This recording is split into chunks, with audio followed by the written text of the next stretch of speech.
কালকে আমার ভাগনার গাড়ি ছিনতাই করে আর কি, সেই বিষয়ে আজকে আর কি প্রেস মিট করা আর কি। কি ঘটনা হয়েছে? ঘটনা কালকে আমার কাছারিতে কাজ ছিল, ভাগনার কাজ ছিল। ভাগনা আপন ঘরে পিছনে যে বাইক স্ট্যান্ড আছে আর কি, সেই স্ট্যান্ডে বাইক রাখছিল। রাখার পরে চারজন দুষ্কৃতী এসে আর কি ভাগনার কাছে আর কি গাড়ির চাবিটা নেয় আর কি। নিয়ে ভাগনা বলে কি কারণে গাড়ির চাবিটা নেওয়া হচ্ছে, আপনার নামে মানে ইএমআই বাকি আছে, মানে কিস্তি বাকি আছে, তার কারণে গাড়িটা ওরা নিবে। তা ভাগনা তো গাড়ি দেয় না। তারপরে ওর কাছ থেকে জোর করে গাড়ির চাবিটা নিয়ে গার্লস স্কুলের পিছনে যে মাঠটা আছে সেই মাঠের মধ্যে গাড়িটা নিয়ে যায়। নিয়ে যাওয়ার পরে গাড়িটা ওখান থেকে ওরা আউট করে দেয়। পরে ভাগনা যখন আমাকে ফোন করে যে মামা এরকম ব্যাপার, যে কিস্তিওয়ালার যারা কিস্তি নেয় আর কি তারা গাড়িটা নিতে আসছে এরকম। পরে আমি গেলাম, যাওয়ার পরে ওদেরকে দেখলাম, মানে আমি চিনি না আর কি। যে পরে যেখান থেকে গাড়ি নেওয়া হয়েছিল সেই গাড়ির শোরুমে ফোন করা হয়েছিল। ফোন করার পরে শুনলাম যে ওই রকম কোনো ওরা লোক নয় আর কি, মানে শোরুমের মালিকও চেনে না, ওদের সাথেও কথা বলা দিয়েছিলাম। পরে আমি চিন্তা করলাম না, এটা তো প্রতারণার ফাঁক, গাড়ি এরকম ছিনতাই করে ফেলবে। পরে আমি থানার দ্বারস্থ হই।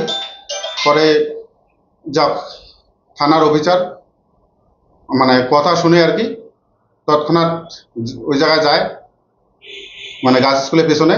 ওই জায়গায় যাওয়ার পরে ছেলেদের সাথে কথা বলে এবং কাগজপত্র ফটো তুলে নেয়। নেওয়ার পরে ওদেরকে ধমকি দেওয়ার পরে তারপরে ওই গাড়িটাকে নিয়ে আসে। নিয়ে আসার পরে আপাতত থানার মধ্যে আসে আর কি গাড়িটা। তা এই যে এমআই এর কথা বলে আজকে যে মনে করো গাড়িটা যে ওরা যে ছিনতাই করে ফেলেছে, এখন ওরা তো একটা কাগজ ধরায় দিয়ে মনে করে চলে যেত। ওদেরকে তো চেনে না, মানে ভাগনাও চেনে না, আমরাও চিনি না, শোরুমের মালিকও চেনে না। তাহলে ওই কাগজ নিয়ে যদি আমরা যদি শোরুমে যেতাম, আমাদেরকে তো চিনতো না, তাহলে তো গাড়িটা তো মনে করো হাওয়া হয়ে যেত। তা এরকম অনেকেই এখন গরিব মানুষ মনে করো এমআই দিয়ে মনে করো গাড়ি নেয়। এখন সবার ক্ষেত্রেই যদি এরকম হয় তাহলে তো মনে করো সাধারণ মানুষ তো তাহলে এমআই দিয়ে তাহলে গাড়ি নিতেই পাবে না, কারণ সবার মনে তো দুর্বলতা থাকবে। এখন যে কেউ আসবে আর বলবে যে এমআই তোমার বাকি আছে, গাড়িটা আমাকে দেন, তাহলে ওইভাবে তো গাড়ি ছিনতাই হয়ে যাবে, কাকে যা ধরবে। তা ভবিষ্যতে যেন এরকম যেন কোনো রকম না হয়। যাদের এমআই বাকি আছে, 6টা কিস্তি যখন কেউ দিতে পারে না তখন এমআই মানে যেখান থেকে করা হয় যে ফাইন্যান্স থেকে, তারা তখন ব্যাংক থেকে কিন্তু থানায় কিন্তু জিডি করে, তখন থানা থেকে কিন্তু নোটিশ যায়, যেটা আমার জানা আছে আর কি, যে গাড়ির কিস্তি দিচ্ছে না তার কারণে নোটিশ যায়। তখন কিন্তু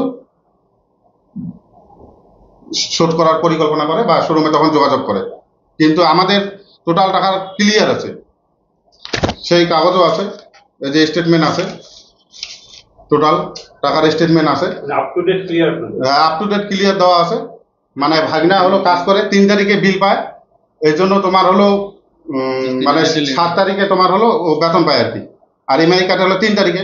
তার কারণে ওই কোম্পানি থেকে এই যে এই ছেলেটা যাইত, ওর আইডেন্টি কার্ডটা সব কিছু আছে, ওর কাছে ফোনপে টাকা দিত এবং টোটাল টাকা ক্লিয়ার আছে দেওয়া। তারপরে ওরা বলতেছে যে টাকা বকেয়া আছে। যারা আসছিল কালকে তারা নিজেদেরকে কি পরিচয় দিয়েছিল? তারা বলে যে এজেন্সির লোক, সেটা অনেক পরে, প্রথমে কোনো পরিচয় দেয় নাই। আপনারা চেনেন? না, আমরা চিনি না। এই ছেলেটা কি ছিল তাদের মধ্যে? না না না না, এই ছেলে ছিল না। ওর কতগুলো এমআই বাকি আছে? আমাদের এমআই পুরো ক্লিয়ার দেখাচ্ছে কত কোম্পানি দেখাচ্ছে যে 4টা, মানে টোটাল 26,000 টাকা বাকি আছে আর কি, ডিউ দেখাচ্ছে। হ্যাঁ, তোমার এই যে এই মাসেরও এই যে এমআই ক্লিয়ার দেখো আপনারা। কোম্পানির নামে কি অভিযোগ করেছেন?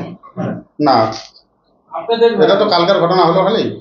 তাহলে থানায় লিখিত অভিযোগ করবেন এই বিষয়ে? হ্যাঁ, থানায় অভিযোগ করবো আপনি অবশ্যই। বলছেন আপনার ইএমআই ক্লিয়ার রয়েছে। হ্যাঁ, ক্লিয়ার। কোম্পানির ব্যালেন্স শীট বলছে, কোম্পানির লোক বলছে 26,000 টাকা বাকি রয়েছে। বাকি রয়েছে। সেক্ষেত্রে শোরুমের সঙ্গে কি এই বিষয়ে কথা বলেছেন? আর শোরুমের মালিকের সাথে কথা বলা হয়েছে। শোরুমের মালিক কি বলছে? শোরুমের মালিক ওদেরকে যারা গাড়িটা নিতে আসছে তাদেরকে চেনে না, তাদেরকে ফোনে কথা বলায় দেওয়া হয়েছে, বলে কি আপনাদের সাথে আমাদের কোনো পরিচয় কোনো নেই। পরিচয় নেই। শোরুমের তারপরে- মালিক বলেছে? না, ওই না, যে ওই ছেলে যারা বলে। গাড়িটা তুলতে হ্যাঁ। আসছে তাদের সাথে শোরুমের কোনো পরিচয় নেই। না, তাহলে ততটুকু তারা আপনাদের সাথে কিভাবে কোনো আসছে? সম্পর্ক নাই আমাদের। তাই কি মনে হচ্ছে পুরো একটা চক্র কাজ করছে? এটা না, পুরো এটা চক্র তো কাজ একটা করছে। চক্রই হতে পারে, কারণ ওদের কাছে কোনো আইডি নেই, কোনো প্রুফ নেই। ওরা যে গাড়িটা সিজ করবে একটা প্রসিডিওর আছে না, যে কোনো ক্ষেত্রে যে কাগজ দিবে আপনাদের এই কয়টা ইএমআই ডিউ আছে, এটা দেননি বা এই কারণে আমরা গাড়িটা নিয়ে যাচ্ছি। ওরা কিছু দিচ্ছে না, ওরা খালি একটা কাগজে লিখতেছে যে আপনার গাড়ির নাম্বার এই সই করে নিয়ে যান। এটা কোনো কথা হলো? আমরা ওই কাগজটা নিয়ে কোন অফিসে যাব? গাড়িটা যদি আজকে নিয়ে যায় আমাদের কাছ থেকে, শোরুমের মালিক চেনে না, আমরা তো শোরুমে গিয়ে বললে তো শোরুম বলবে তো আমরা জানি না আপনারা কাকে গাড়িটা দিয়েছেন, তো গাড়িটা তো হাওয়া হয়ে যাবে। এইরকম রিসেন্ট কেস আমাদের বাড়ির পাশেই কিছুদিন আগে একটা হয়েছে। তো এই কারণে আমরা তারপরে থানার দ্বারস্থ হই, থানা থেকে এসে গাড়িটা নিয়ে যায়। তারপরে ওদেরকে থানাতে বলে আপনারা আসেন, আমাদেরকেও ডাকে, আমরা পরে যাই, কিন্তু ওরা কেউ যায়নি থানাতে। তো ওরা যদি লিগ্যালি কোম্পানির লোক হয়ে থাকে, যদি আসে, তো ওদের উচিত ছিল থানাতে গিয়ে কথা বলা। আমি এটাও বলেছি আপনাদের কি প্রসিডিওর আছে, কি ফাইন বাকি আছে, আপনি কাগজ দেখান, দরকার হয় আমি অন দ্য স্পট সব ক্লিয়ার করে দেবো যদি বাকি থাকে। কিন্তু আমার কাছে তো এই মাসের রিসেন্ট যেটা 6 চলছে তার কপি আছে, এখানে ডেট দেওয়া আছে, যে টাকা নিয়ে যায় ও রিসিভ করে দিছে সুমন্ত বর্মন। তাহলে এই মাসের যে টাকাটা ক্লিয়ার করা আছে, তাহলে আগের যে 4টা বাকি আছে ওইটা তো স্কিপ করে এই মাসেরটা দেওয়া যাবে না। ওগুলো ক্লিয়ার করার পরে তো এটা দিতে হবে। তো এটা কোম্পানি আর ওদের ব্যাপার। এটাতে তো লোকাল পাবলিক যারা গাড়ি কেনে বা কেনা বেচা করে তাদের তো হয়রানি হওয়ার কথা না। আমরা আজকে দরকার বিষয়ে যে কোনো দরকারে কোথাও যেতে লাগতেই পারে, তো ওরা রাস্তায় দাঁড়িয়ে থাকবে, গাড়িটা আটকায় নিয়ে নেবে। আজকে যদি আমি একা থাকতাম, যদি আমার বাবা বা মামা না থাকতো, তাহলে তো ওরা জোর জবরদস্তি গাড়িটা নিয়ে যেত, আমি তো কিছু করতে পারতাম না। তাহলে তো গাড়ি কালকে পাইতাম না। যার কারণে এই যে কালকে ডাকার পরে থানার দ্বারস্থ হওয়ার পরে এই ঘটনাটা হয়েছে, ওরা আর গাড়িটা নিয়ে যেতে পারেনি। আমি এটাই বলবো যে সবার ক্ষেত্রে যারা গাড়ি কিনছে, এইরকম যারা কেউ যদি এসে বলে হঠাৎ করে, তাদেরকে এই চাবিটা না দেওয়া, তড়িঘড়ি থানাতে খবর দিয়ে থানার দ্বারস্থ হওয়া। আর এর বিষয়ে আমাদের গাড়িটা এখন থানাতে আছে, তো আমি বলবো যে থানার তলেও যারা দায়িত্বে আছেন অফিসার, ওনারা যদি দেখি যা করা যায় করে আমাদের গাড়িটা, আমাদের তো লিগ্যাল সবকিছু কাগজ পেপার সবকিছু ক্লিয়ার আছে, কোনো রকমের কোনো ইস্যু নাই। তো যা হবে এখন থানাতে গিয়ে ওই যে কালেক্ট করে ওর আমি জিডি করবো, বাকিটা করে দেখি গাড়িটা সারানো। কি নাম আপনার?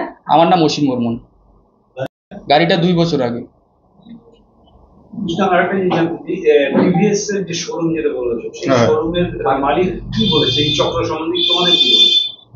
শোরুমের মালিক যেটা বলেছে যে ওদেরকে চেনে না, আর যদি 6 মাস পার হয়ে যায় তখন ওরা ব্যাংকে থেকে থানায় এফআইআর করে, সেই এফআইআর কপি তখন যে মনে করো লোন নেয় তার বাড়িতে তখন নোটিশ যায়, এটাই বলছে। কিন্তু এইভাবে গাড়ি তোলার কোনো রকম কোনো নিয়ম নেই।